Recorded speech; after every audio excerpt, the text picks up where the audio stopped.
Assalamualaikum warahmatullahi wabarakatuh. Hai semuanya, perkenalkan nama saya Ukhti Nasibah dengan NPM 211002121 dari kelas B jurusan Ekonomi Syariah Fakultas Agama Islam Universitas Siliwangi. Oke, baik, pada kesempatan kali ini dalam video saya akan sedikit memaparkan tentang halal dalam perspektif hadis. Jadi sering kita dengar halal ataupun haram. Nah, untuk halal dalam perspektif hadis itu seperti apa sih? Oke, baik, kita simak di video selanjutnya. Halal dalam hadis. Jadi, bagaimana hadis memandang halal itu tersebut?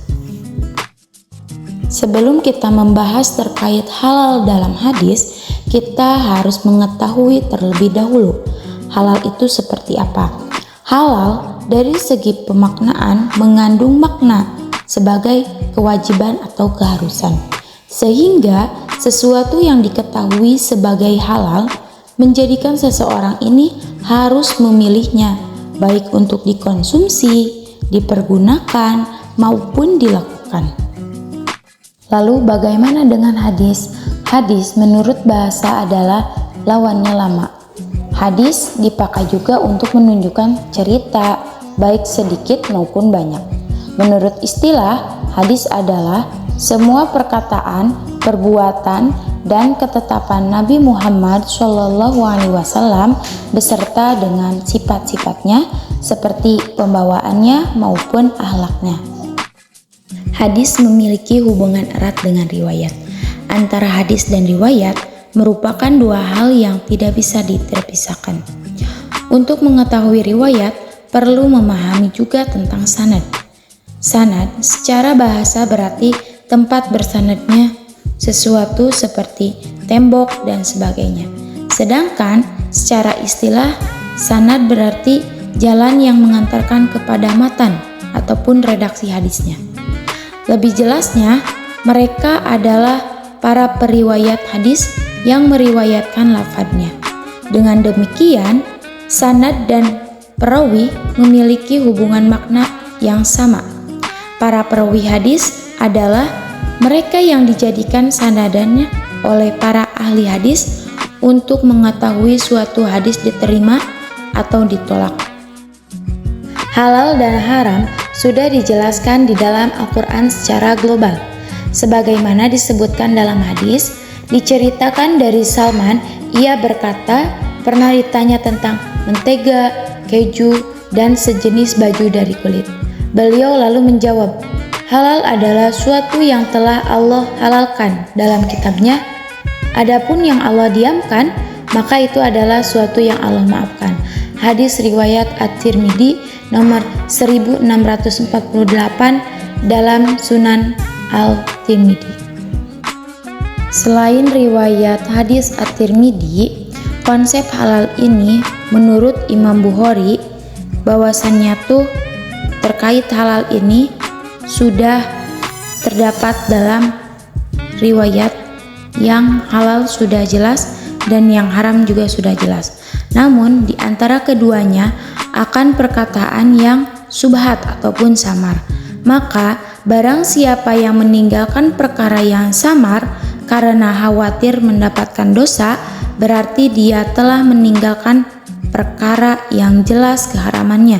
Dan siapa yang banyak berdekatan dengan perkara samar, maka dikhawatirkan dia akan jatuh pada perbuatan yang haram.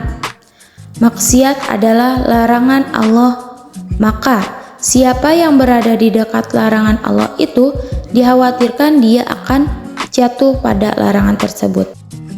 Dalam hadis, seorang muslim diperintahkan agar memakan makanan yang halal dan dilarang mengkonsumsi alkohol, daging babi, bangkai, dan lain sebagainya. Sebagaimana sabda Rasulullah SAW, halal, haram, dan subhat ini memberitahukan kepada manusia bahwa ia mempunyai rambu-rambu kehidupan yang harus dipatuhi. Rambu-rambu ini sangat penting agar manusia dapat istiqomah atau kembali kepada asal di mana dulu ia diturunkan ke bumi. Ulama berpendapat bahwa subhat yang dimaksud dalam hadis ini merupakan wilayah halal, sebagaimana sabda Nabi seperti penggalan di sekitar tanah larangan. Pernyataan ini menunjukkan bahwa subhat adalah sesuatu di sekitaran tanah larangan. Sesuatu yang di sekitar tanah larangan menunjukkan bahwa subhat adalah termasuk wilayah halal. Sedangkan meninggalkan perkara subhat merupakan sifat waro.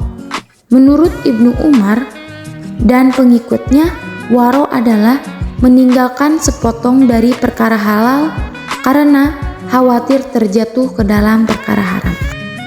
Terdapat riwayat Bukhari, hadis nomor 1910, menyatakan bahwa riwayat Bukhari ini menyatakan antara halal dan haram ini adalah perkara yang samar, sehingga harus dijauhi. Sedangkan dalam riwayat Tirmidzi, hadis nomor 1648, menyatakan bahwa riwayat Tirmidzi ini mengenai halal dan haram adalah perkara yang dimaafkan, sehingga boleh saja dilakukan. Dari dua periwayat dari Imam Bukhari dan Imam Tirmidzi menyatakan penentuan halal ini berdasarkan bahwa dari perkara subhat dan sesuatu yang tidak dijelaskan dalam Al-Quran dan Sunnah merupakan wilayah halal. Akan tetapi menghindari perkara subhat adalah sesuatu yang sangat dianjurkan untuk membentuk kepribadian yang waro, memelihara diri dari perkara haram. Selain dua periwayat yang telah saya sebutkan, ada periwayat lain. Contohnya seperti dari Imam Al-Ghazali menjelaskan dalam buku Rahasia Halal Haram, Hakikat Batin Perintah dan Larangan Allah. Untuk mendukung aktivitas sehari-hari, Allah memerintahkan umatnya untuk mengkonsumsi makanan yang sehat dan bergizi juga halal. Dari Abu Hurairah, dalam sebuah hadis yang diriwayatkan Muslim, Rasulullah SAW bersabda, wahai Robku, namun makanannya haram, minumannya haram, dan pakaiannya haram, dan kenyang dengan sesuatu yang haram. Lalu bagaimana mungkin doanya akan dikabul? Hadis riwayat Muslim. Jadi kita harus berhati-hati dalam memakai, mengkonsumsi, memakan halal dan haramnya, karena ketika kita tidak mengetahui halal dan haramnya, otomatis itu subhat. Jadi kita harus mengetahui terlebih dahulu apakah barang ataupun makanan yang kita pakai dan konsumsi itu sudah terjamin halal dan haramnya. Selanjutnya yaitu kesimpulan. Menyimpulkan dari materi yang sebelumnya, kita dapat simpulkan bahwa hadis memberikan pelajaran bagi umat Islam bahwa mencari, mendeteksi, dan mengkonsumsi barang halal adalah perintah dan syariat agama dan bernilai ibadah bagi siapa saja yang melakukannya. Sekian yang saya dapat sampaikan. Mohon maaf apabila banyak kesalahan. Terima kasih. Wassalamualaikum warahmatullahi wabarakatuh.